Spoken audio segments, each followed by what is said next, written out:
So he's having a good day out, Peter Jacobs, of the 16th century palace of the bishops of Liège. The last Belgian to win was Philippe Gilbert back in 2011, and in that year he had an incredible goal race, the Flèche Wallonne and Liège-Bastogne-Liège. But there are only 7 riders who've actually done the double of winning Flèche Wallonne and Liège-Bastogne-Liège. Gilbert obviously being one of those. Alejandro Valverde, Rebellin of Italy, Moreno Argentine, Eddy Merckx, Stan Ockers and Ferdy Kubler, the Swiss rider, did it on 2 occasions in 1951 and 1952. This is the climb of the Haute Levée, and separating wall down the middle of it. Narrows the road a fraction. Up at the front, Europe car, and that is Kevin Redzer right in the middle there in the white sunglasses, looking over his shoulder, thinking about Thomas Buchler, and of course Yukiya Arashiro, the Spanish national champion, the Japanese national champion, as Jesus Herrera, the Spanish national champion, seems to be struggling at the back a fraction. Maybe he's just going back. No, he's got a mechanical incident. You just saw the sign there from his hand. That was to indicate to the race referee that he's got a problem at the back end of his machine, and that was hopefully the race referee would be able to radio back to the team car so the mechanic is ready when he comes up alongside his rider. There's the world champion, number 41, Simon Gerrans, 71. Looks good, Gerrans, just over on the right hand side. Orica green edge, a bit further back, number 75 is Christian Meyer, Canadian rider on the Orica green edge squad.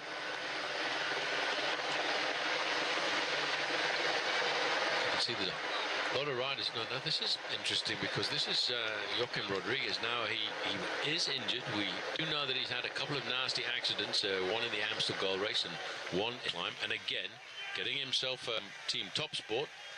Goes through there. It's Jacobs. So he's having a good day out, Peter Jacobs, and that makes 5 out of 5 for him. There's the rider who wears number 182, top sport Vlaanderen.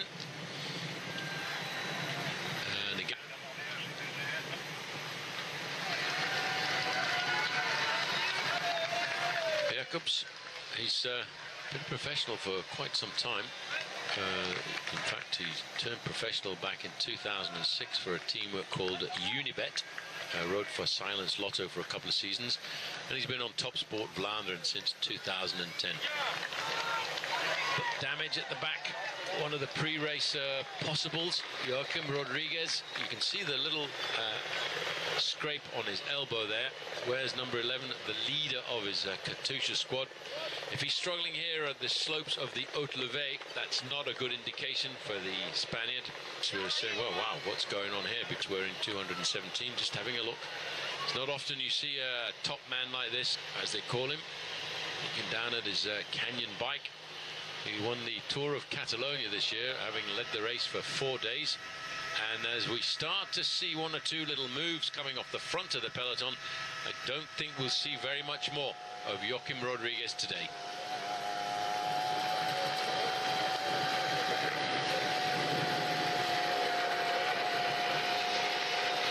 So Race Radio is even announcing now that Rodriguez has been left behind as a small little group starts to scurry off the front end of the main field. Now there will be some reaction to this, and that will probably damn Joaquim Rodriguez to the back of the race. He turns 35 years of age in the early part of next month. Good start to the year with a win in the Tour of Catalonia. He's won 43 races, but he's had a very tough week in the Ardennes with that nasty crash. The first one in the Amstel Gold Race, and then the other one, which was not Flèche Wallonne. In fact, it was only about 4 or 5 kilometers to go. And he said he thought that he might warm up a little bit, but he was having difficulty breathing because of those accidents. 112 is Michael Anderson. This is big pressure coming from Europe car. Now Europe car, obviously thinking about the man in second position there, Pierre Roland. Great climber, Roland, as a bit further back. Now this is Bacalans. Now he was involved in the crowd. Now he probably wants to change where there's a lot of action coming on. That Sebastian Minard of AG2R. He too is looking for some assistance from the team car.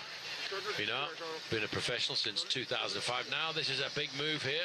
As I said, this is a long climb. Roland made any reaction at all. They're going through the feeding station.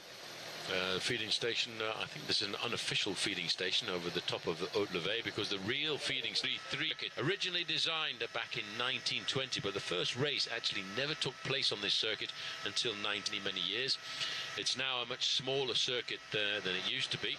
The last time they had the Belgian Grand Prix on that course was in 2010, and in 1988 it was the home of a Mexican winner of a stage of the Tour de France, when Raúl Alcala.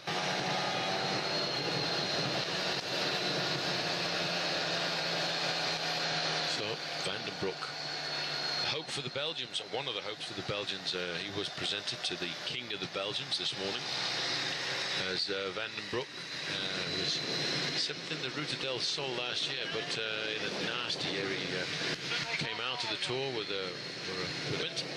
Now Ramūnas Navadauskas. We mentioned earlier on a couple of riders who won the under-23 edition of Liège-Bastogne-Liège. Well, this is one of them alongside young Bakelants. Now this is to toughen up the race for Garmin Sharp. Now Navadauskas is just putting the hammer down a little bit here if he can, just to see what sort of damage he can do. And he won the under-23 version of Liège-Bastogne-Liège. He's now 26 years of age.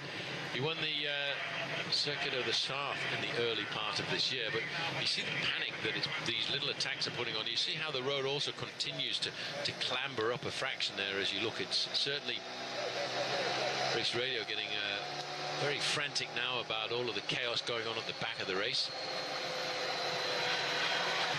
They've now got around about 15 kilometers before they get to the next big climb of the day, and that is the climb of the Côte de la Véquée, which has been brought back in after they've gone through the feeding station in Staumont or La Glaise. And again, it's almost like a little col, if you like. It's around about 3.5 kilometers long. Crash. There we go. That's the world champion down on the ground, number 41, Rui Costa. He's gone down there very, very hard indeed. Now, he was riding at the front end of the main field. I wonder where that accident actually happened. Also gone down one of the Colombian riders, number 248, and that is Andre Torres. The other riders who go down there, it looked to me one of the riders from Omega Pharma Quickstep. Just looking on the far side as well. Well, I think it's the rider who went down there from Team Sky as well, but most importantly, the world champion, Rui Costa, went down now. All of this chaos is happening a little bit further back down the main field. Let's have a look at these. You see, it was actually halfway down the main field, and the rider went down there from Team Sky, I think it was David Lopez.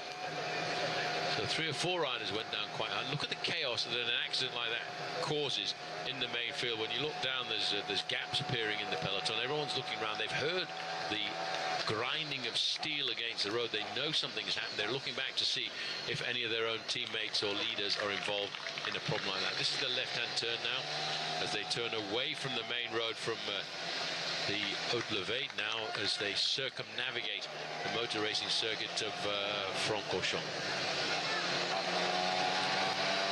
So let's see what's going on here. Lots of accidents. Oh, there's a crash. There was a rider there, was up alongside his team car trying to get some help. It was an AG2R rider trying to get himself looked after by the team mechanic, and he's gone down very hard indeed. These are the moments. We're still looking at a good 2 hours to go to the finish, but these are the moments that lay down the foundations that can change the result of a race like this.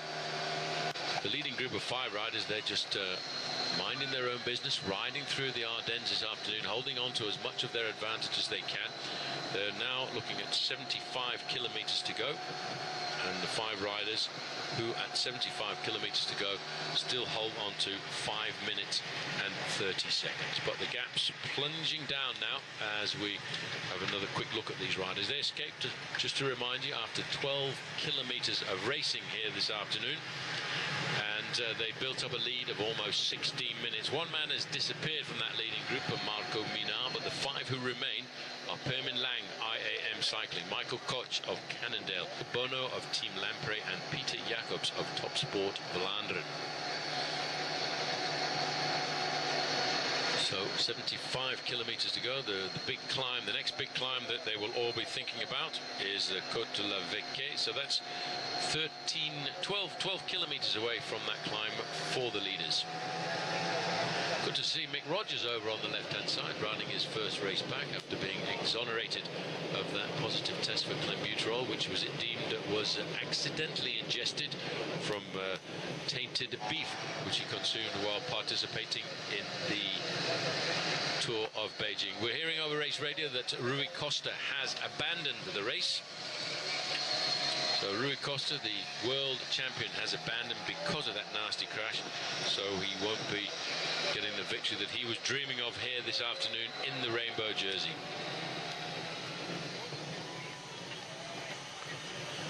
So there we are. There's confirmation in the 100th edition of Liège-Bastogne-Liège, the abandon of the world champion Rui Costa.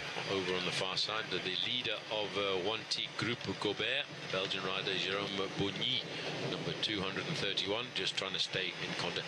Now you can start to see the shape of the Ardennes, the rolling hills of the Ardennes, as we make our way back up towards the north now and rejoin the Tête de la Course. Good to see this rider, Venter, South African rider, on MTN Quebec. Not worried at all by the reputations of many of these riders in this leading group with him. Happy to represent MTN Quebec at the front end of the race.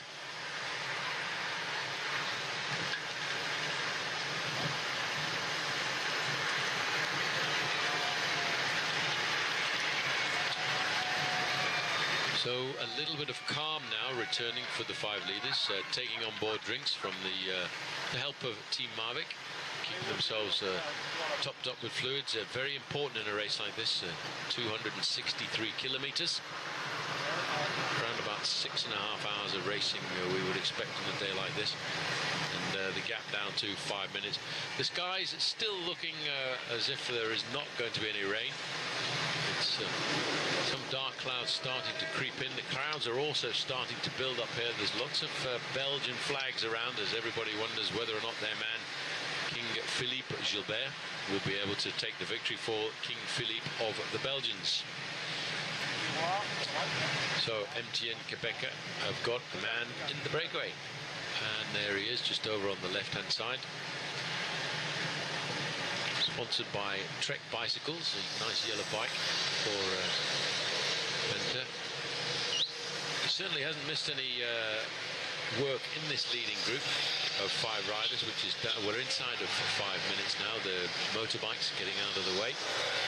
So rather sad to see the abandon there of the world champion Rui Costa. That crash coming halfway down the main field. These crashes are because of the nervousness, because of the fatigue that's starting to creep into the riders. The last German rider, by the way, to win Liège-Bastogne-Liège was back in 1979, and that was Didi Tura.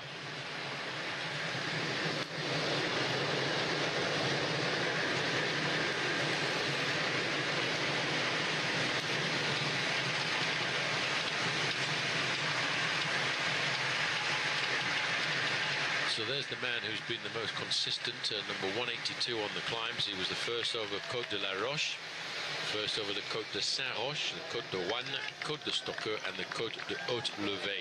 Will he survive now, Peter Jacobs, to be the first man to go over the Côte de la Vecchie? Scuttling back, 203 is Iker Kamano of Team Net App.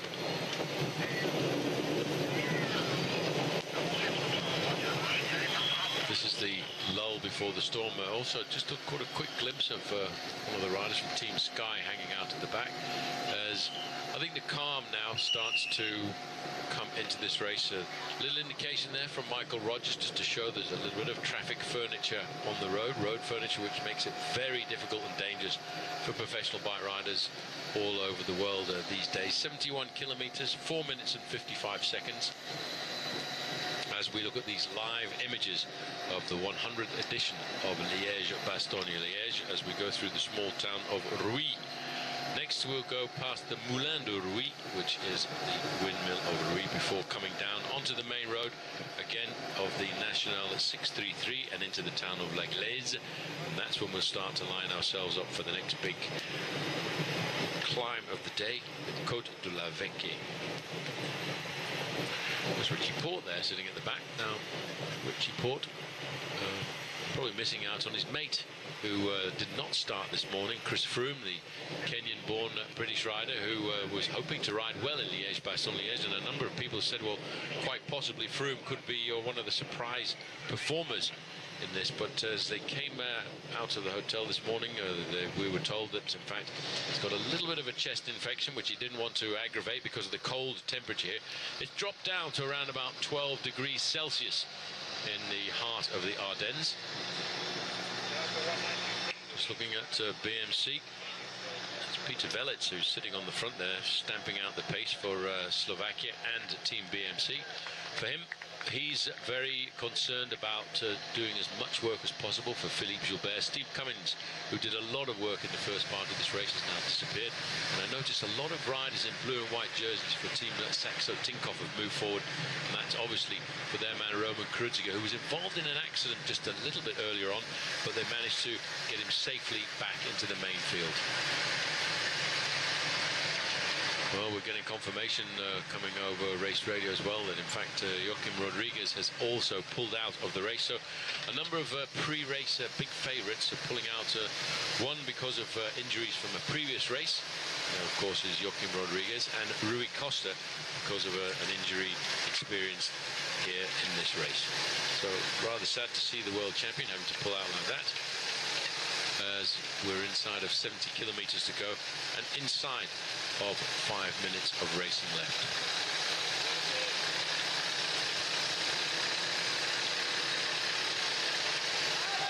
Bit of a blow to the Lamprey squad, who've been dogged by injury in this early part of the year as well, because just on a training crash a little while back, Chris Horner, the winner of the Vuelta a España, was riding through a tunnel when somebody knocked him off his bike, and obviously he ended up in hospital in intensive care. Far side there, number 91, Bout Mollema.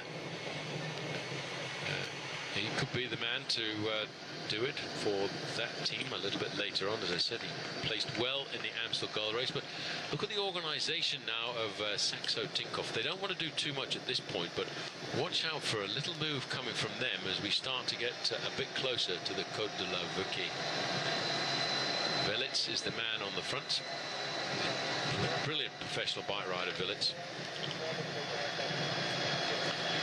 Well, as we mentioned earlier, Chris Froome didn't start the day, and neither too did Peter Kenyuk, which is a little bit of a surprise. And Richie Porte has been sitting quite happily at the back end of the field. Now, is he here for training, or is he here just to keep himself out of trouble? And if he feels good on the running towards a finish, come up towards the front of this race and have a little bit of a crack, because the decision is very often made on the Côte de la Roche au Faucon, the Rock of the Falcons.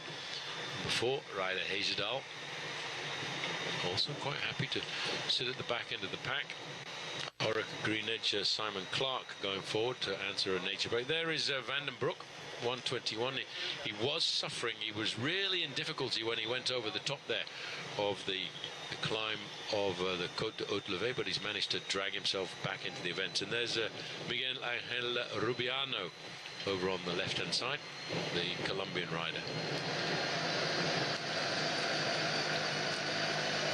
National Road Racing Champion, a title which he took just a couple of weeks ago.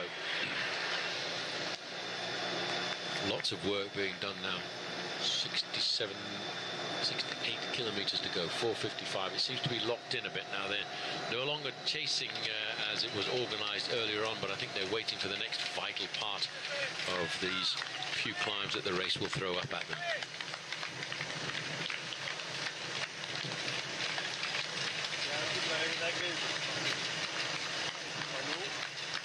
So, Etienne Quebecer, happy to have a man in that leading group, I would suggest.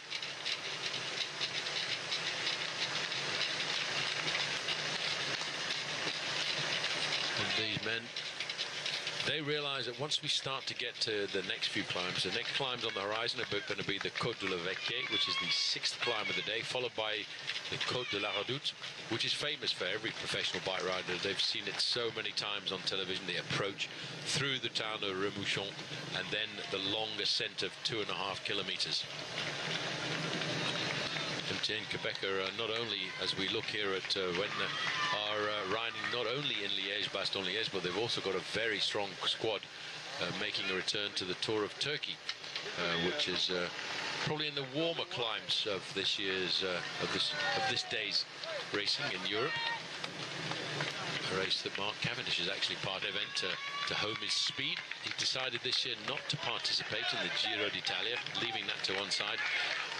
Feeling maybe that in the past it might have fatigued him a little bit leading up to his sprinting for the Tour de France, which is what's going to be his main goal for this season.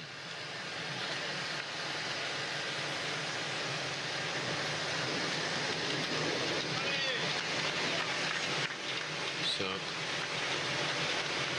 the climb at the end of this race is the one that everybody talks about, so the Côte de Saint-Nicolas, but not very many people talk about the final climb of the day, which is not actually a categorized climb. It's the climb up to the town of Ons, which is right nestled up against the motorway to Brussels. And that climb itself is a climb of around about 1.5 kilometers, and very often that's where the decision for the final victory comes out. But to get there, you've got to climb over the Côte de la Roche-au-Faucon first, followed by Saint-Nicolas, and then hopefully be in with a chance when it comes up to this final climb of the day, up to Ons. And then once you turn left into the final 300 meters, it's actually completely flat.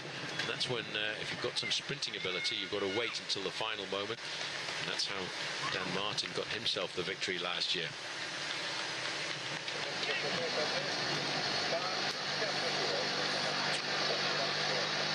Says Pierre Roland in third position behind Velits. But certainly, I have to say that Saxo Tinkoff are paying a great deal of attention here this afternoon. Rory Sutherland is riding the race for Saxo Tinkoff. I haven't spotted him so far, but he's never far away from doing plenty of work. Europcar have decided they're going to do some pacemaking, but the gap has suddenly crept up a fraction.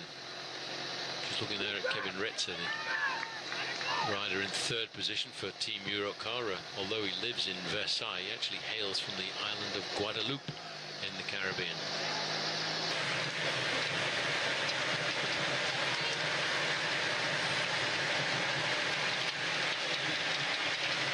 As we continue now, the roads here in this part of Belgium are very, very good, as we get a chance here to see the difference in styles between the leading group of 5 on the left-hand side and the peloton on the right-hand side. Velits doing quite a lot of work. He's quite happy to do the pacemaker. They sacrificed in the first part of the race, they sacrificed Steve Cummings quite a bit. Peter Velits moving across. He's the national time trial champion of Slovakia, by the way, as opposed to the national road racing champion, who is Peter Sagan. He moved across from Omega Pharma Quickstep during the winter transfer season to become an integral part of Team BMC. He's a solid worker. One of his great performances was he was the World Under-23 road racing champion back in 2007. And finished second overall in the Vuelta a España back in 2010. So the leaders now are on the Côte de la Vecchie, a climb of 3.1 kilometers, an average gradient of 6%.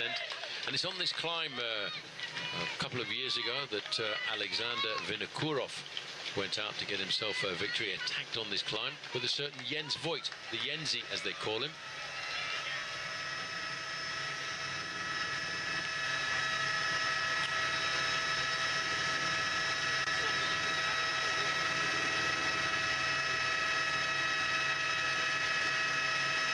So, as you can see, there's a little bit of a slowing in the peloton. A few riders scrambling at the back. Legs now starting to scream out for a little bit of respite, a little bit of rest.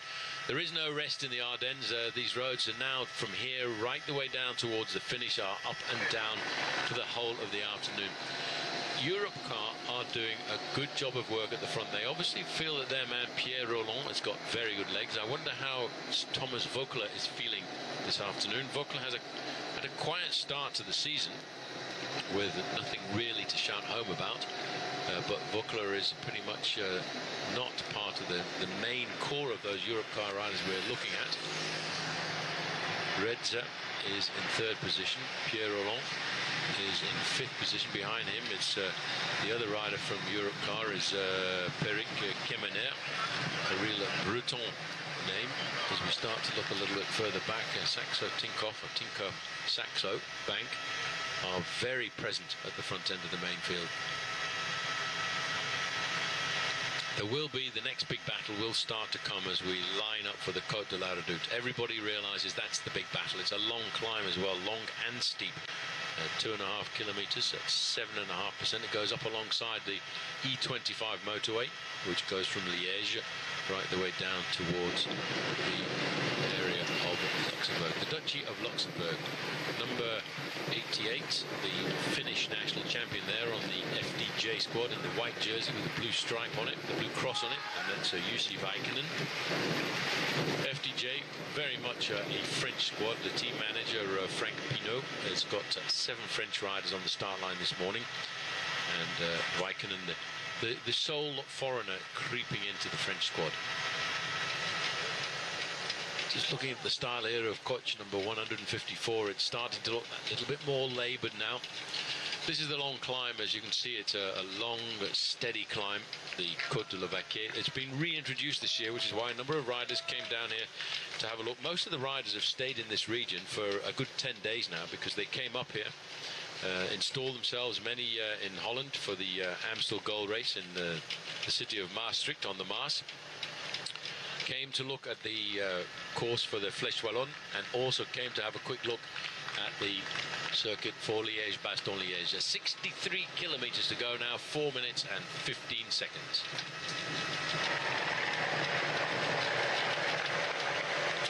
Concentration now, a lot of riders moving forward in the light blue jerseys of Garmin Sharp. Looking around, Tony Martin is still there in the Omega Pharma Quick-Step jersey. Peter Velits in the red and black jersey.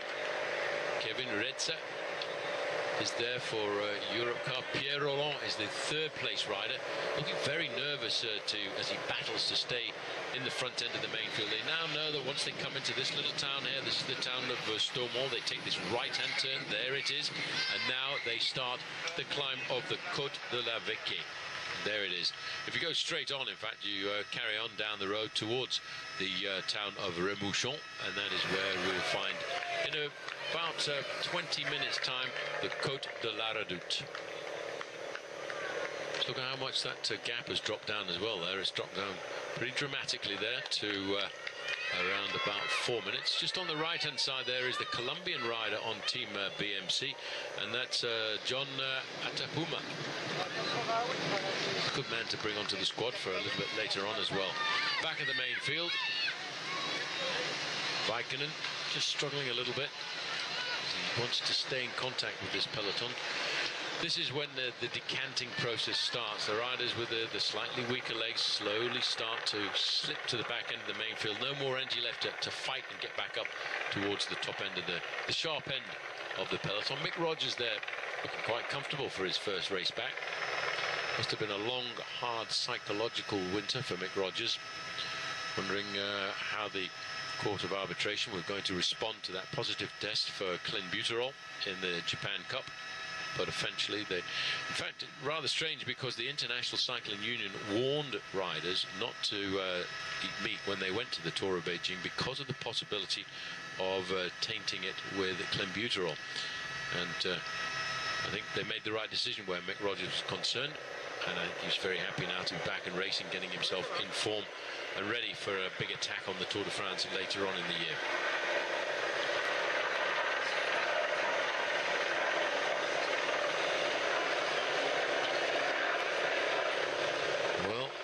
Rui Costa crashed out and quit the race. Abrasions and bruising to his shoulder is being announced on race radio, and I'm sure we'll hear a little bit more about that later on. So it's bad luck. There's Rory Sutherland. We've been looking for him for a while. He's the big Tinkoff Saxo rider just in the middle of the group there.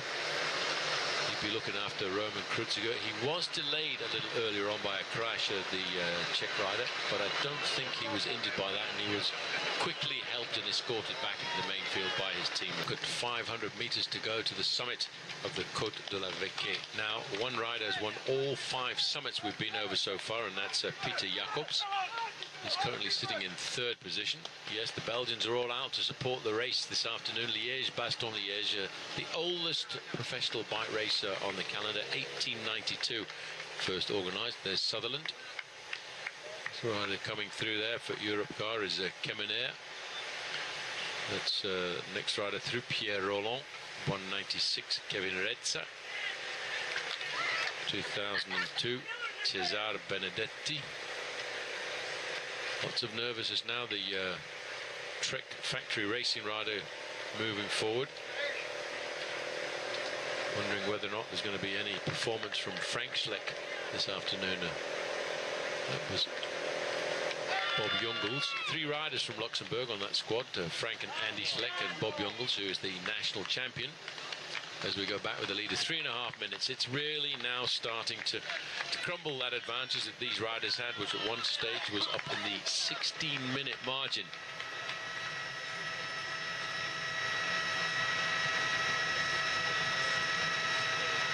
A pity Carlos Betancourt was not here at the start this morning, the Colombian rider on AG2R. He, like Chris Froome, pulling out on the start date, and rumours coming to us, and there's no way of being absolutely certain, but we are told that he actually attended the team meeting in the team bus this morning and didn't come out because he felt that little tickling on his shoulder. The fact that it was 12 to 14 degrees Celsius, he decided he was not going to come out and ride the race. Kreuziger, former winner of the Amstel Gold Race, so he's the rider who's got the right skills. Is Anke Sorensen with the yellow. And the speed riding in excess of 30 kilometers an hour on the slopes of this climb, which is, as I said, a 3.5 kilometer climb at around about 6% the average gradient. But this is serious stuff now that Mickey Rogers is starting to dish out. Louis Menches at the back of the group. Daniel Teclamanot of Eritrea is also starting to struggle a bit, but at least MTN Quebecer from South Africa have got a rider in that leading 5-man breakaway. He's been there right from the 12th kilometre of the race. So 2 Australians now starting to really turn up the screws. It's good to see Mick Rogers is back. As I say, it must have been a very difficult psychological winter for Mick Rogers, wondering wouldn't he be allowed to come back into the sport. And I think finally we've seen that decision is right, as we've got another Australian up alongside him, and they really are, look at that, they really are putting some pressure on the front end of that main field. It's inside of 3 minutes. That's about 2 minutes wiped away by the 2 Australians, Sutherland and Mickey Rogers. This is their prey, but I don't think they're too worried about that. I think the 2 Aussies at the front of the main field, what they're doing currently, putting the pressure on, making it more difficult in the main field, setting up the foundations for a move to come a little bit later on from their man Roman Kreuziger, who, as we saw earlier, was involved in a little bit of a crash, delayed by the crash, but fought himself back into the main field. That was around about the Côte d'Oine. No panic. Look at this, Rogers. He's in the white sunglasses, looks over his shoulder, looks calm as a cucumber, as they would say in English. Looks across at his teammate there. They're just chatting away, but they are having a serious effect on the front end of this race. The leading group of 5 are now inside of the 3-minute margin. 3 times a world champion, Mick Rogers. I think he would have had the yellow jersey in the Tour de France a number of years ago if he hadn't crashed out and broken his collarbone, tried to carry on, but just could not continue with a broken collarbone. He's taken a back seat now, but he's gone back to have a quick chat with his teammate Rory Sutherland, who's the 3rd place rider from Tinkoff Saxo. But the one man, if we're talking about shouting or waving the flag for Australia, I think the Australians would wave the flag for Simon Gerrans. Orica Greenwich, I think, were very clever in their preparation for this race. They saw how Gerrans rode in the Amstel Gold Race just a little while ago, just last week on Sunday, and they said, no, we're not going to put you. There's Gerrans over on the right-hand side, as if on cue. You can see the yellow shoulders on his jersey there, sitting on the wheel of Philippe Gilbert. Now, he didn't ride the midweek race at Flèche-Wallonne. Philippe Gilbert rode the race, but I don't think it dug too deep into his reserves. They were all holding something back for this event. So watch out for Simon Gerrans. This is an ideal kind of race for him. So we'll talk about Gerrans a little bit later on.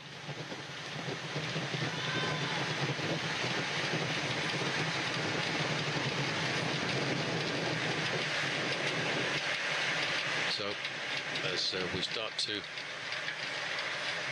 rejoin the leaders, and I have to say, nice to see South Africans present with MTN Quebec as their team, but also Jacobus Vedner also in that leading group for MTN Quebec. There's a lot of riders from that squad having a tough time at the back.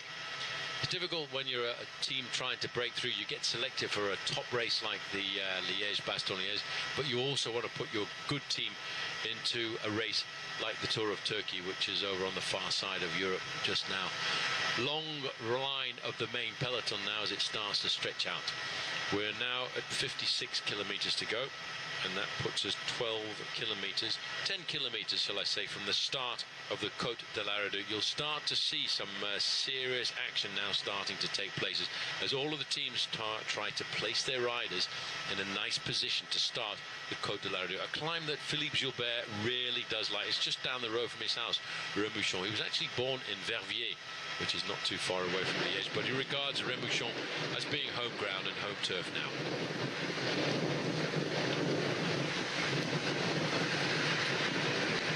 Peter Belletz has slipped down towards the back. BMC here, BMC looking after their leader Philippe Gilbert, while on the other side of Europe this week, one Australian's had an excellent week of racing, and that of course is Cadel Evans coming out with a victory, put into a great position by his team, who dominated the team time trial in the Giro del Trentino, and Cadel then took the overall lead and never looked back after that. 46 kilometers to go, so 6 kilometers for the leading group of 5 riders to the start of the Côte de la Redoute. And the race organisation, who were pulling all the cars out of that gap a few moments ago, could very well be quite right there, because they didn't want any cars in the gap as we started to approach the Côte de la Redoute. There's the Eritrean rider just sitting down towards the back there, Daniel Tekla Hamonot. 226. Interesting story, because in fact the rider from Eritrea was invited to Aigle, which is not too far from Geneva or Lausanne, which is the headquarters of the World Cycling Union, the Union Cycliste Internationale, and he was part of the development squad for international cyclists, and he improved over the years to get himself a position on an international team with MTN Quebec. He's a very good rider. He rode a season or two ago for Orica Greenwich, but I think now it's taken a little while for him to start to develop, but here he is riding right at the top of his game in a race like Liège-Bastogne-Liège.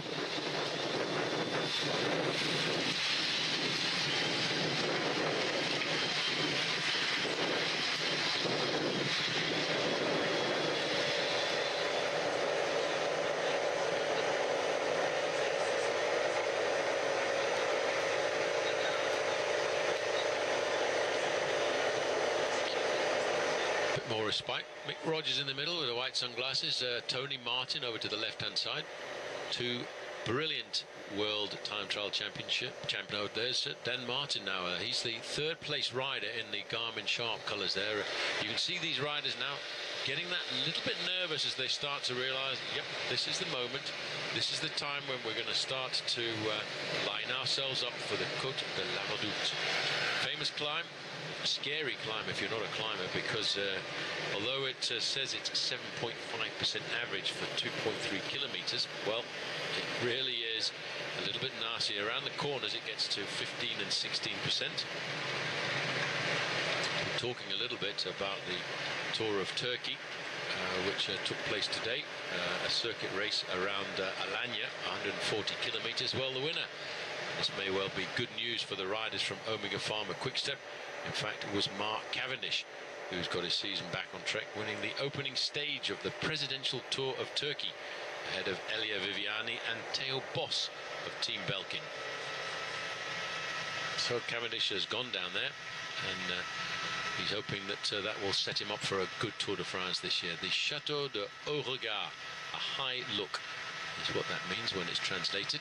And there's a beautiful H hedge right in the middle of the chateau grounds. It's now a fully functioning farm, and as you can see, the main field not taking any notice of it at all as they wing their way by. It's 50 kilometers now to go to the finish. About an hour and 15 minutes, 2.5 minutes. That's not a very big main field.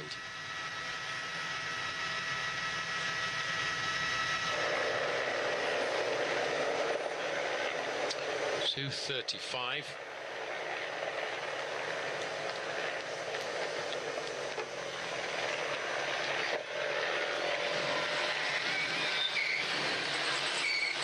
So obviously, as we look there, there's the South African national champion just sitting in the back there, Louis Menches, getting a taste of the big time here. Nice to see the South African national champion's jersey. There's Garmin, that's Romanas Novodauskas. He's the rider from Lithuania, former winner of the under-23 version of this event. Pierre Roland is the rider from Europcar in 3rd position. Lots of nervousness now. Now's the time when there's going to be a big battle for positions. The dark blue jerseys and the lime green, Movistar, looking around their shoulders, looking for Alejandro Valverde. Cofidis also trying to keep their men up towards the front end of this pack. This is not the moment to think about touching your brakes. At a moment like this, you touch your brakes in this line of riders, you'll drop back 15 or 20 positions, having battled and used so much energy to be in the top 14 or 15 places. All of a sudden, you've wasted all that energy and you've got to do it all once again. Down the descent now. 48 kilometers to go, about 3 or 4 kilometers to Remouchon, across the town, over the bridge, over the river, and then through the little neighborhood, and that's when the Côte de la Redoute starts. Michael Koch coming through there for Cannondale in the lime green.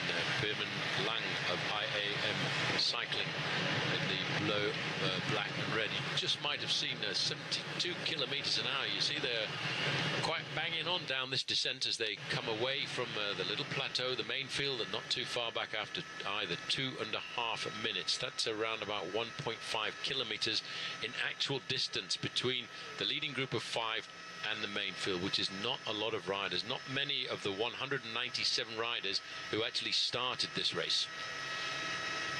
We've been through Bastogne in the heart of the province of Luxembourg. We've been right the way through the hilly part. We've been over the first 6 climbs of the day: the Côte de la Roche, Santa Roche, Wanne, Stokke, Haute-Levée, Côte de la Vecque, and now we're just crossing the river. This is a sight to sore eyes. The race referee's red car now being pulled out of the gap. These 5 won't have to battle for position as they start the Côte de la Redoute because they will be able to pick their way through the crowds, but behind there will be a serious battle to try and find a good position for the start of the Côte de la Redoute. Round the roundabout, through the neighbourhood, these roads known extremely well to Philippe Gilbert, and I'm sure once we get to the slopes of the climb, you'll start to see written from the bottom right the way to the top, Phil, Phil, Phil. Phil is not for le King Philippe of the Belgians, but for Philippe Gilbert. Left-hander, a little bit further on a right-hander. As they make their way through these few last little townhouses, they will then open up into the fields, and that's when the Côte de la Redoute will start. 2.5 minutes is still the advantage.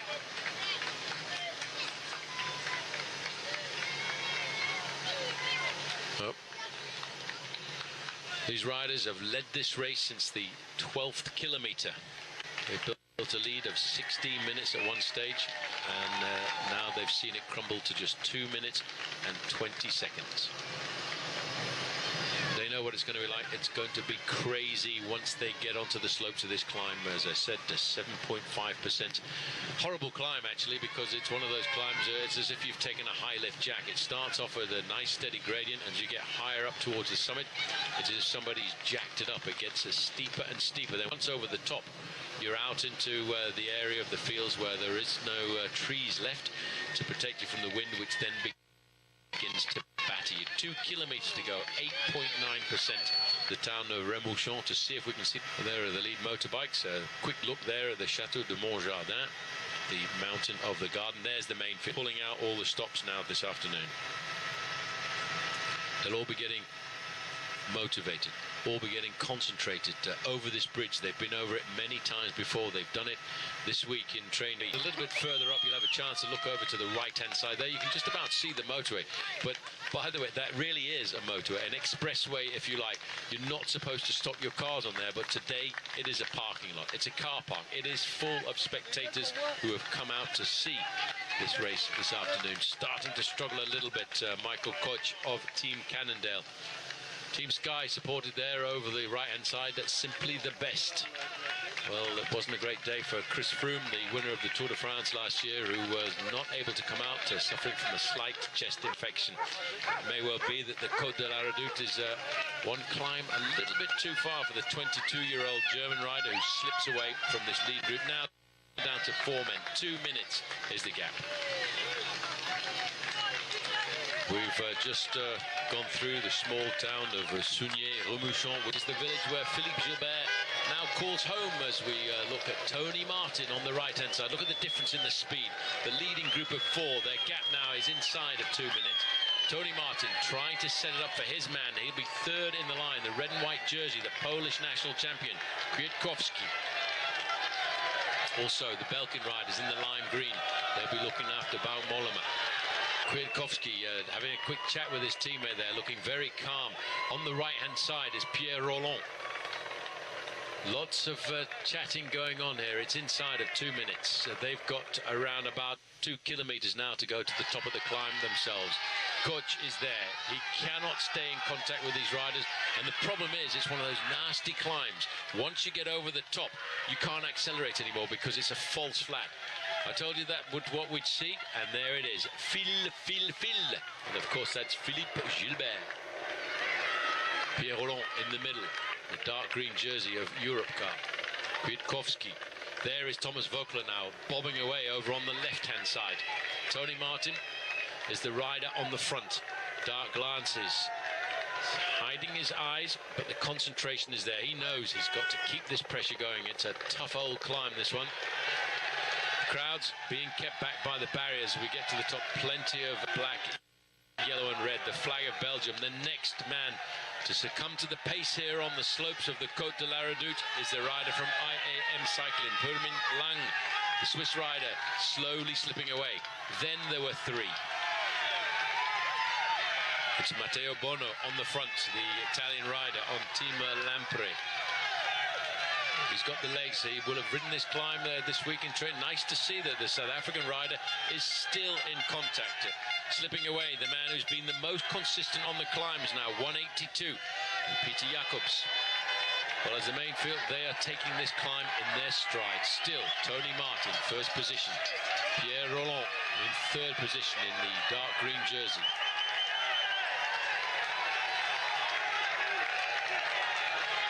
So, down to 2. Or is it down to 1? It looks like now go over the top of the Côte de la Redoute. There's been no major reaction, though, in the main field. Tony Martin, well, there can't really be much of a movement when Tony Martin sets the tempo on the front, because he'll set a tempo that is just so difficult that nobody will be able to attack.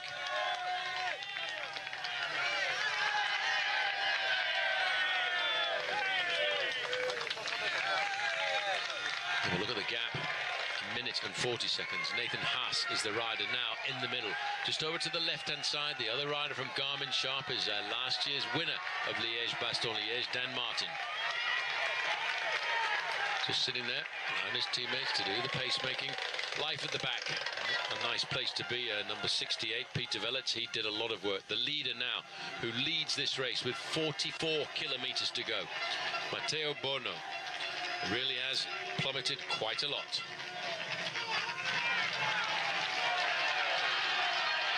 Bono, the peloton is at 1 minute 30. Now there's a move coming. Now this is the man that I talked about earlier on in the race. This is Warren Borghia. He rides for Giant Shimano. He's a great rider, rode exceptionally well. I suppose you could say it was a discovery last year of the Vuelta a España. He won 2 stages in the Tour of Spain last year, stages 13 and 16. And hello, he's 21 years of age. He's a youngster, a new man on the block for France. He's not scared of the Côte de la Redoute, and bang, there he comes straight out of the pack. Everybody else surviving there. Carsten Kroon, 114. Saxo Tinkoff at the back of the group, but the front is where the action is.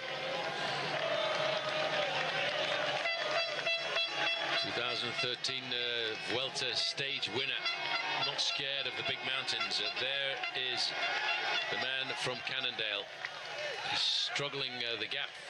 Minute 32. You can see the motorway in the bottom there. That's the motorway that takes the riders from the edge right the way down to Luxembourg.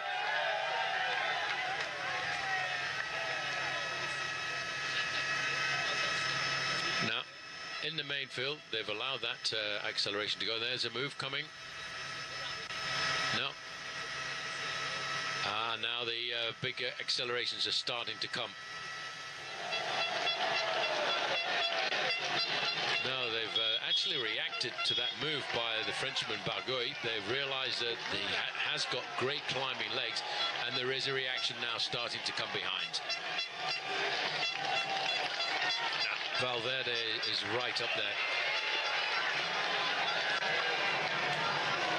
So now you can start to see this is interesting move now as we head over the top of the Côte de la Redoute. The accelerations are starting to come, and 164 is Tony Martin.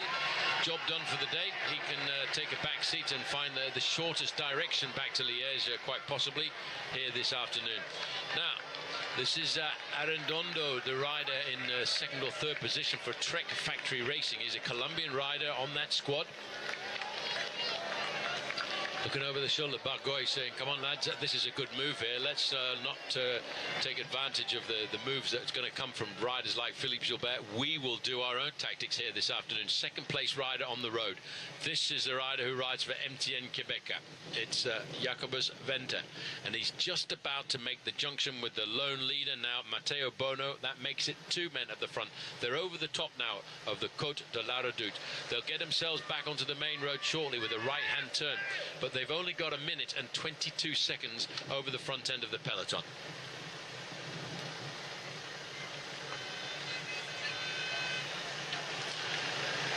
So 2 men lead the race. The race referee in the red car is pulling in behind the leaders. That means they've got more than 30 seconds over the chasers. Well, Jacobs is in 3rd place on the road at around about 20 seconds. Here he is, 182, trying to keep himself in contact in this race. Number 154, Coach, is a little bit further back. And so 131, Warren Barguil is the rider in the black and white jersey. And the next rider in there, Omega Pharma Quickstop, is Jan Bakelands. And Arredondo is in there for Colombia, but the main field are not very far behind. It just goes to show the youngsters in this race don't have any fear of the reputations of the big men. Look at that long line of the main field now as they're stretched out, everybody over to the right-hand side. The wind is obviously coming from the left, pushing the riders right up against the edge of the road. 1 minute 17. 40 kilometers to go very shortly once we turn onto the main road over the summit of the Côte de la Redoute and start to come into the small town of Esprimont as we head then down towards the Côte de Forges.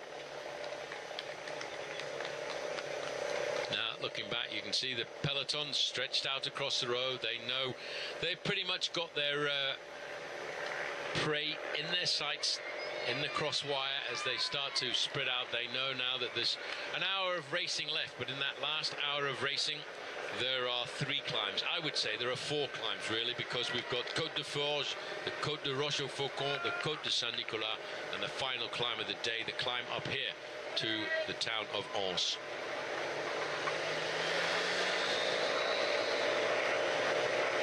Trying to keep it going, but not going anywhere at all. 2 leaders then are 2 men who were in that leading breakaway. One of them is Matteo Bono, joined by Jacobus Venter of Team MTN Quebec. Scrambling a little bit over on the right hand side. This is the 3rd place rider on the road, 182. I think he's realized now he's not going to get across. When we look at the tête de la course on the left hand side, we've got a South African leading Liège-Bastogne-Liège at 41 kilometers to go. 1 minute and 15 seconds is his lead. That's around about a kilometer on the road between the leading 2 riders and the peloton. And look how much that race has been broken up once again by the Côte de la Redoute. That's the right-hand turn onto the main road. 1 minute 13. Jacobs is at 30 seconds. He's halfway across the gap, so 500 meters between him and the leading 2, and then 500 meters back to the main peloton.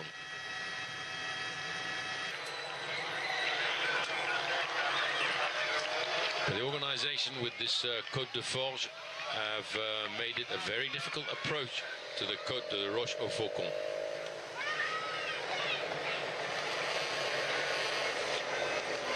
It's Orica Green Edge coming to the front, looking over their shoulders, looking to figure out whether or not they're going to get some assistance. Now, this is the 2 leaders, Bono. Well, this is 3rd and 4th on the road. In fact, this is IAM Cycling, and this is Lang, who's joined up with Jacobs. They're at 3rd and 4th on the road, and not much further than 30 seconds. But every time we go around these corners in the town of Sprimont, you're hoping as a rider in this move that you can see the 2 riders in front. These are the 2 leaders now. Bono in the purple and blue jersey of Lampre. Venter of MTN Quebec, riding a very good race. Bear in mind, these riders have been at the front of this race since 10 o'clock this morning. They've been in the saddle for almost 6 hours of racing, and still they've got energy to keep pounding away to conserve a little bit of their advantage. Bacalance was quite aggressive going across that gap there with Warren Barguil, the young Frenchman, 21 years of age, on the giant Shimano squad. As we look now at 2nd and 3rd on the road, about 500 meters separating them from the front end of the peloton.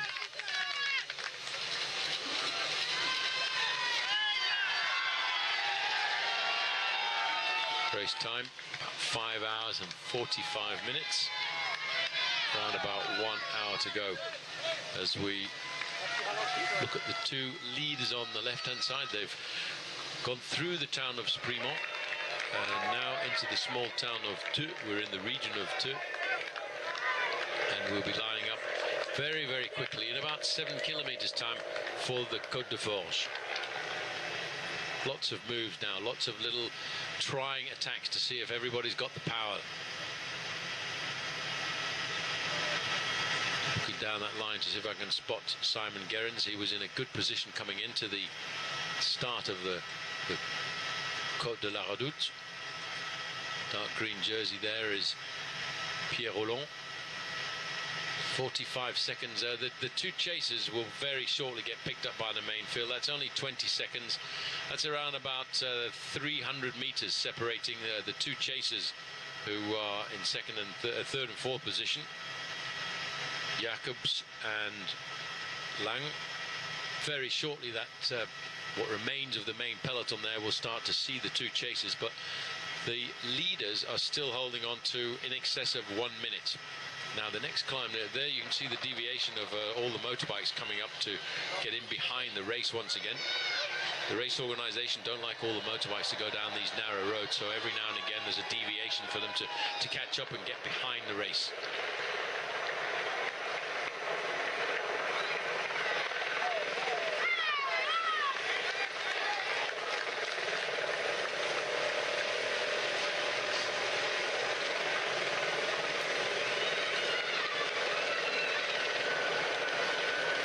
Big power now at 38 kilometers to go.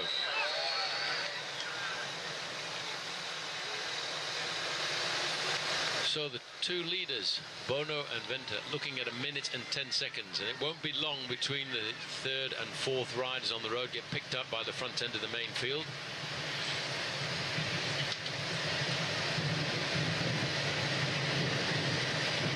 So very good move, though, I have to say, over the top of the Côte de la Redoute by Bargoy and Bacalans. Just goes to show that they were ready for that move as they went over the top, but now it's Orica Green Edge moving to there's Simon Gerrans, number 71. Lightening his load, getting rid of that bottle. He's got a couple of teammates still in the race with him, so that's important when you come into the final part of this race. There's a lot of riders there from Movistar looking after Alejandro Valverde. The national champion of Spain is still there, Jesus Herrada. But these are the chasers. There's a quick look there at the rider from IAM. That's Lang. Again, this will be a little quiet before the storm. The climb of Côte de Forges, again, is quite a long climb. It's a straight climb. It's a former Roman road. Straight as a die. It's a horrible climb because you hit it with a little bit of impetus, but then once you get part way up the climb, you lose that momentum. And then you've got to start to battle with the gradient. BMC. Lots of confidence for them and Philippe Gilbert. They realise that this is a good chance for him. Sammy Sanchez was in difficulty a little bit earlier on. I'd expected to see a good ride by Sammy Sanchez, the former Olympic champion, who rides for BMC, was picked up just down towards the end of the transfer season when his team Muscatel Euskadi didn't continue in their sponsorship.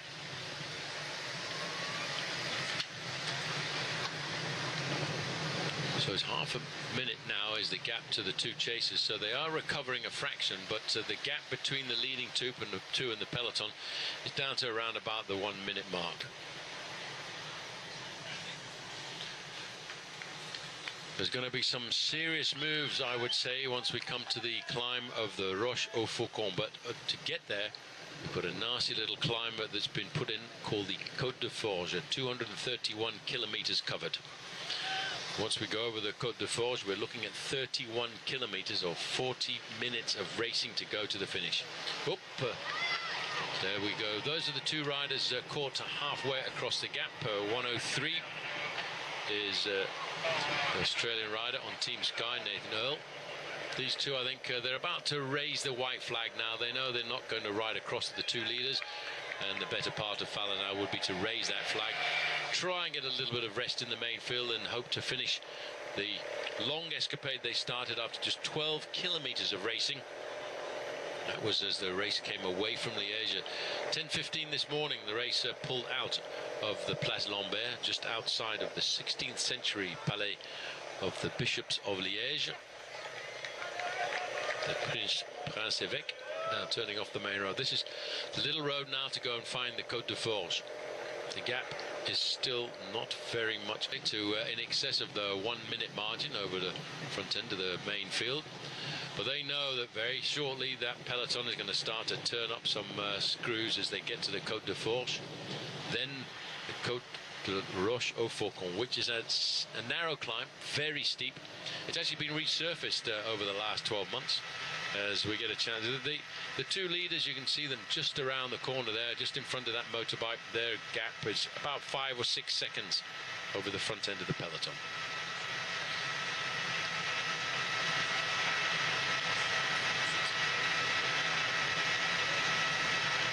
Bacalans, as I said earlier, the rider who attacked over the top of the Côte de la Redoute, a former winner of the under-23 edition of Liège-Bastogne-Liège, back now with Bono and Venter. South African rider wearing number 228 of Team MTN Quebec. They've survived a very long day, almost 6 hours in the saddle for these two riders, as the two chasers now are getting picked up by the main field. The narrow little road there is that common E25 and motorway just in the background there. That's not a very large main field.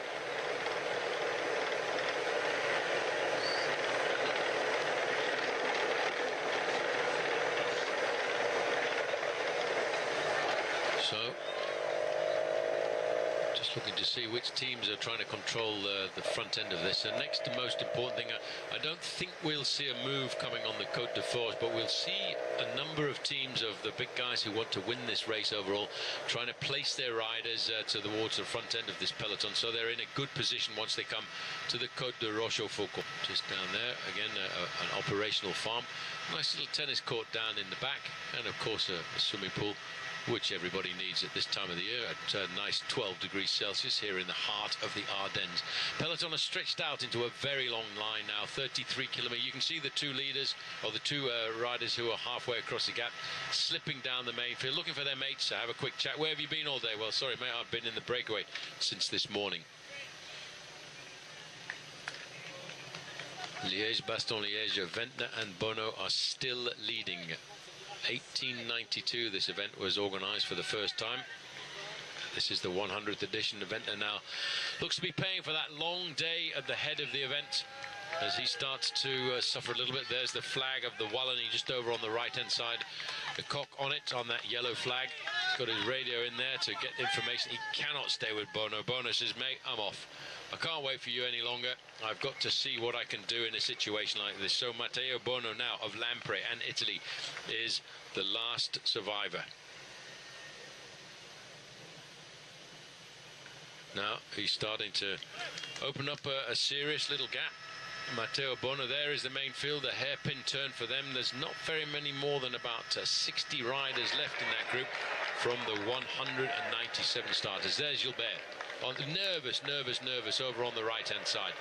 Marcus Burkhardt in the lime green shoes for BMC, also looking after his teammate, making sure he keeps him up to the front.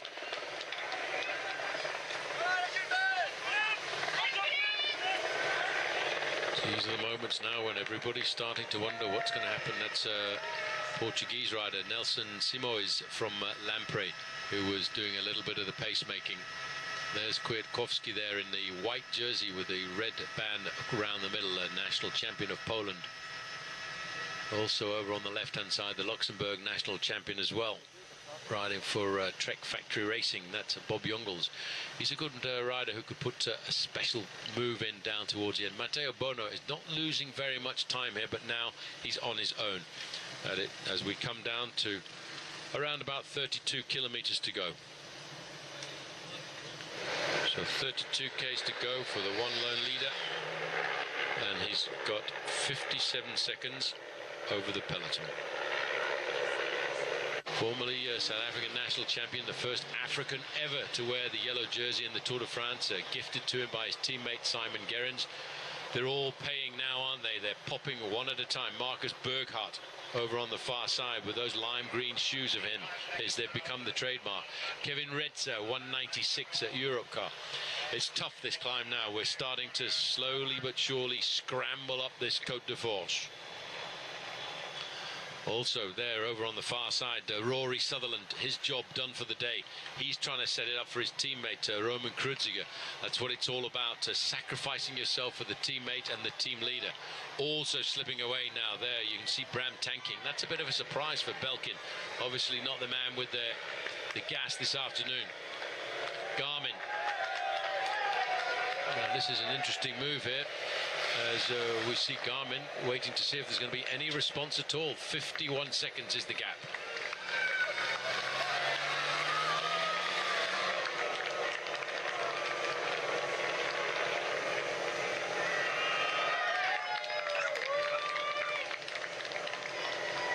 Just a little move, a little dig to make it that little bit more difficult. Reaction coming from Belkin. Everyone looking over their shoulders. When you see riders looking over their shoulders like that, that's an indication everybody's legs hurt. 500 meters now to the summit of the Côte de Forge. Bono will be the first man to go over the top of that climb, just as he was over the summit of the Côte de la Redoute. Leaves 2 more climbs. Here he is. We just about missed that. 41 seconds. 42. 42. Bono goes over the top. 40 seconds. That's around about 600 meters. On these long straight roads now, they'll start to see the shadow of this man who they haven't seen since around about 11:15 this morning, when he got into that breakaway There were originally 6 riders, Lang, Koch, Venter of South Africa and MTN, Bono, Jacobs and Mina. They built themselves at 16 minutes advantage. Here's Venter of MTN. He's flown the flag bravely for MTN Quebec this afternoon. Over the top of the climb there in 3rd position.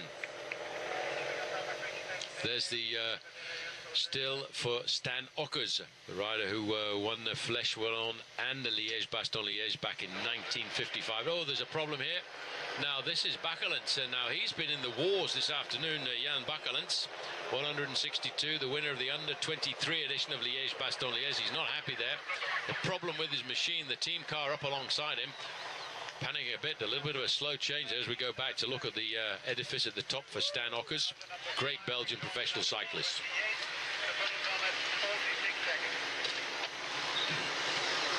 Well, 34 seconds. Venter back in the race. Now, looking here, I would say that Bakelants is around about 40 seconds in arrears. A big wide road now. 30 kilometers to go to the finish. That's 18 miles of racing. But more importantly, what's looming on the horizon very shortly, in 10 kilometers from here, is the Côte de la Roche-au-Faucon. Alex House is the chaser. Riding for Garmin, the American rider, wears number 5 for Garmin Sharper. Now this is to toughen the race out. In fact, it's forcing a little group to come off the front end of the main field. We've got 6 miles now between the top of this climb and the next climb of the day.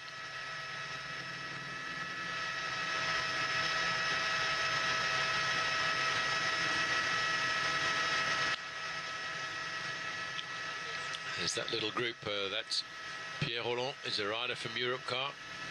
They're all looking over their shoulders. Nobody wants to make the move. Nobody's quite convinced that this is the move that's going to go clear for the next 10 kilometers.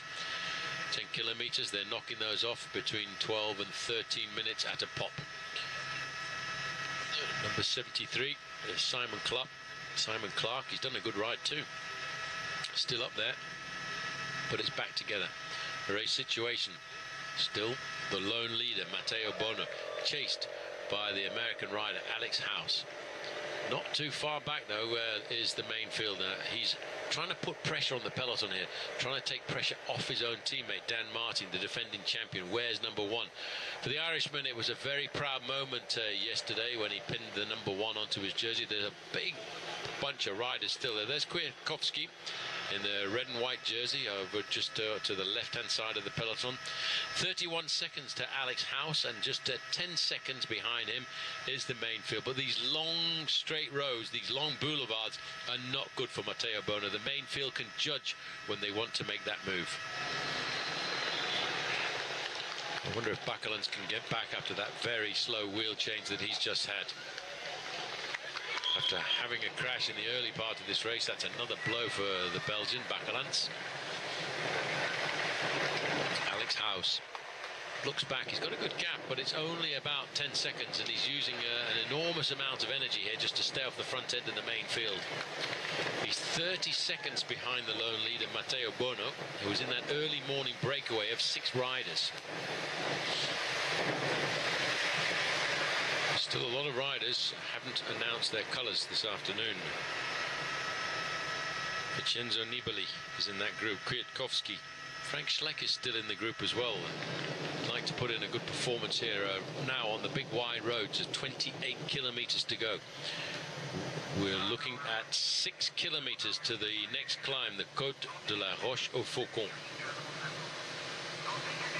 And it's a very fast descent over the top of the Roche-au-Faucon, around the outskirts of Liège, through Serein, which once hosted the start of a time trial in the Tour de France that was won by Miguel Indurain. Then through the outskirts of Liège into the little suburb of San Nicolas, or Little Italy as it's called here in Liège. There'll be plenty of Italian flags down at the bottom of this climb before they set the riders and welcome the riders to the Côte de San Nicolas. Huge battle. Alex House, he's got the hole, and now there's a lot of there's another move now. Now this is obviously something that has been planned by Team Garmin Sharp here. I noticed a lot of riders from Belkin at the front end of the main field. 231. This is an interesting move coming from Jérôme Bonny, who rides for Wanty Group Colombiere. Comes right across to Garmin Sharp, but what is it? It's only 10-12 seconds. Alex House onto the wheel of Bonny. A lot of rides from Belkin near the front of that main field, probably to look after about Mollema. Again, the peloton is stretched out across the road. They're not chasing it. They're not really putting the hammer down for the approach to the Côte de Rochefoucauld. Everybody knows it's a tough climb. It's about 1.5 kilometers, but it's 10%. There are moments when it's as steep as 12 and 13%. And this year, there's no little smooth path down towards the side, the smoother cement guttering that was used by the riders in the past to find some smoothness. It's been resurfaced now. It's a much better road surface.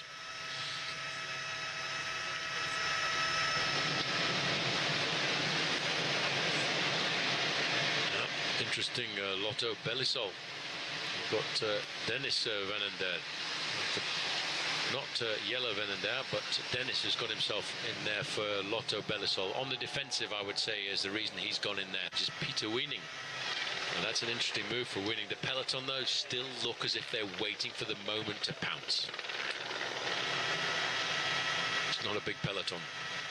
Down to possibly 50 riders.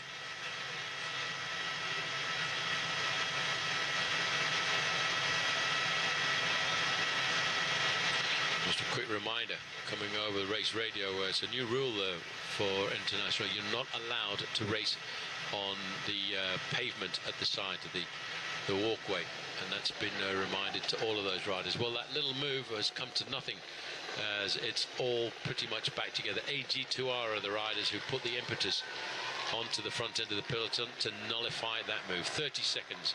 Race situation at 25 kilometers to go. Just one lone leader.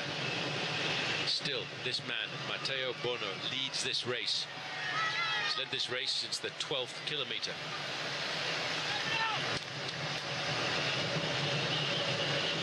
He knows what's on the horizon. He knows there's only 2 climbs between him and a victory in Liège-Bastogne-Liège, but he also knows how quickly the big names can hit those climbs when they really start to open up the gas throttle, and that's what they will do.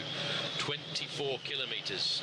That's about 3 kilometers to the start of the climb of the Côte de la Rochefoucauld, the Rock of the Falcons. The Falcons will be circling over the top of the main field here.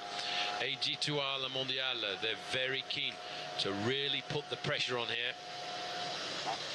Robbed of their man Betancourt before the start this morning. He didn't come out to play on this stage, on this race.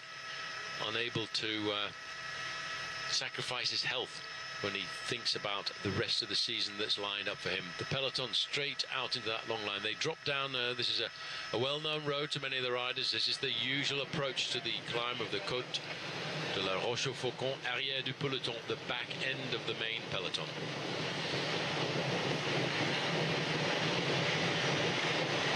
South African national champion Louis Meintjes still sitting there, wears number 223. He was wearing the white jersey for MTN Quebec, right on his back.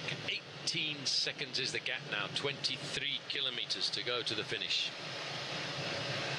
Around the corner. Hugging the corner, the apex of the corner, nice and tight. He wants to make sure he loses as little time as possible on this descent.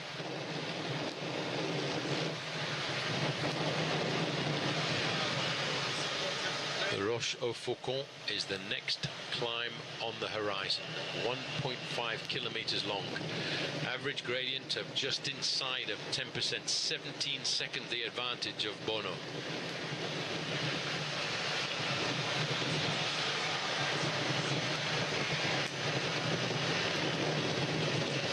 Well, he's 17 seconds. That's about 200 meters advantage for. He's lucky because on this twisty, bendy descent down to the bottom of the Côte de la Rochefoucauld, they won't see him around these corners, but once he gets onto the climb, they will almost be able to reach out and touch him. And that's when the big V8 engines will really start to get those turbos whistling as they open up the gas on the Côte de la Rochefoucauld to get rid of the guys who've been hanging on for the last hour of racing, just hoping that they can survive. Here's the bottom of the climb. bottom of the descent, I should say. They're now into the town of Méry. 22 kilometers to go. Town of Méry.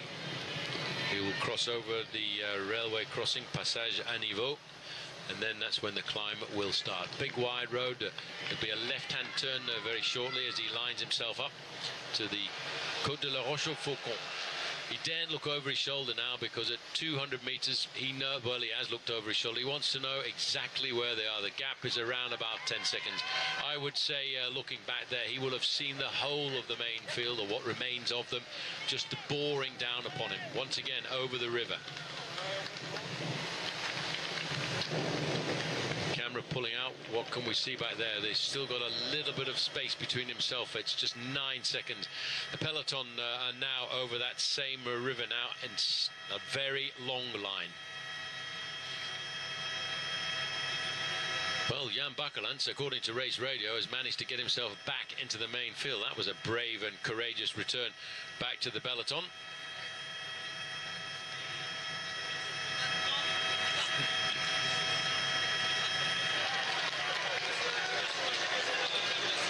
So here we are.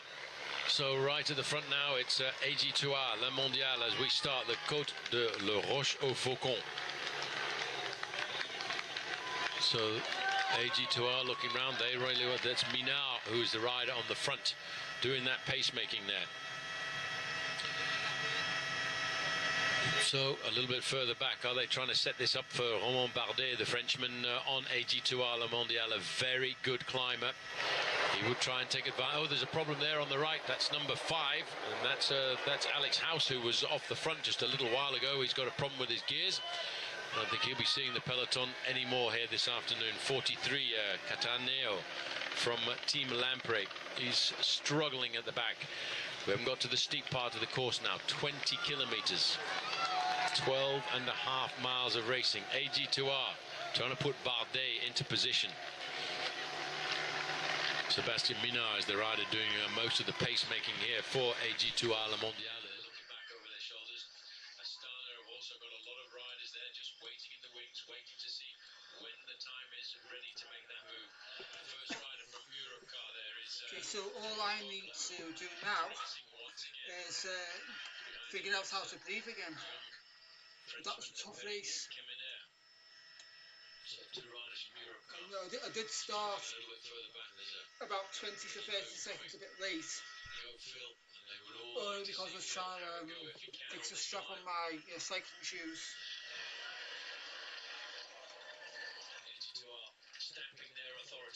Yeah, I definitely went into the red early on.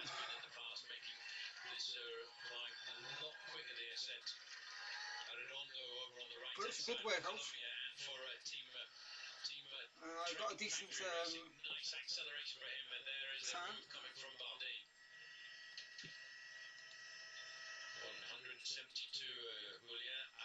Okay, so that previous PR, the 1:19.25, I think that was for Sunday. It's a race last week anyway. It wasn't Sunday because Sunday was outdoors. So maybe it's a week before. I can't remember, but it's a race anyway. So let's beat that. I did have to stop a few times, so very short, like 1 or 2 second micro breaks or micro rests, because I went too far into the red zone.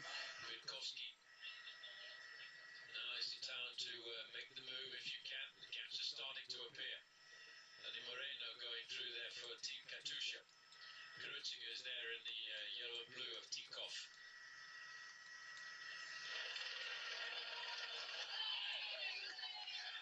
Arredondo, under a grimace on his face now, he looks back to see what sort of damage he's doing. He's not scared of these climbs at all. A small little climb like this is nothing compared to the 40-kilometer climbs back home in Colombia. No reaction though. Strange to see that there is no reaction coming from the main peloton, but there is still 19.5. What we can do though is if we go back to events,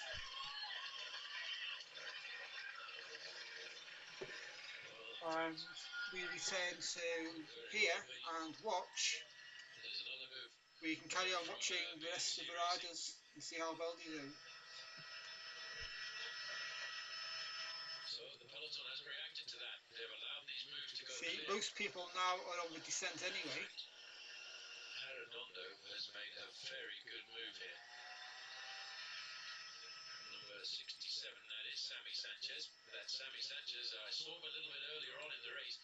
This is obviously the move to take the sting away from anybody who wants to chase down Philippe Gilbert. Kwiatkowski is in the group, looking very good. It's Pozzo Vivo is the rider from AG2R La Mondiale who's got himself into this group. He's the Italian rider on AG2R La Mondiale. He looks over his shoulder. Well, mister, just stay out to the side of the road if you can, because we're coming down here at 45 kilometers an hour. Pozzo Vivo and Arredondo are the two leaders now. The gap's not very much at all over the front end of the peloton. So two leaders at the moment. We've got then Domenico Pozzovivo, who's got to cross into the lead with Julian Arredondo. But it's not very much. There's only 20 seconds separating the first two riders and what is now a very fragmented. Okay, so my plan today had originally been to visit Optimus again for a nice easy ride. So I wasn't really expecting, a full-on, pretty much max effort race. Because I certainly didn't put any easy coasting on the downhill, did I?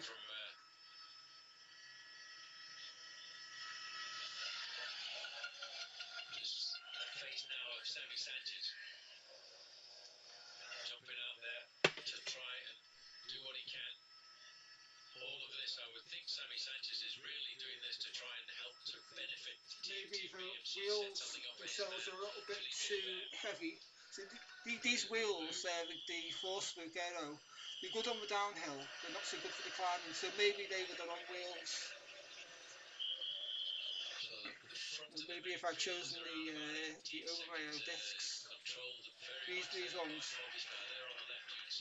might have saved maybe 5 seconds, 5 or 10 seconds on the climb.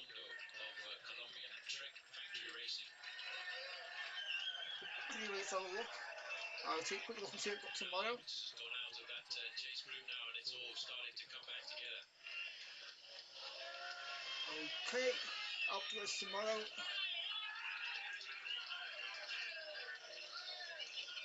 Now, I've done this route now about 10 times in the past week or so, in the past 10 days. Up there alongside him, he's seen this as a good opportunity now as he starts to dig just that little bit deeper as well. Santa Marita's in the group, national champion. So, what time's that tomorrow? Green Okay, 7:30 tomorrow, so it's an hour later, so that's good for me. Where's the move going to come from? I think I'm going to sign off now anyway.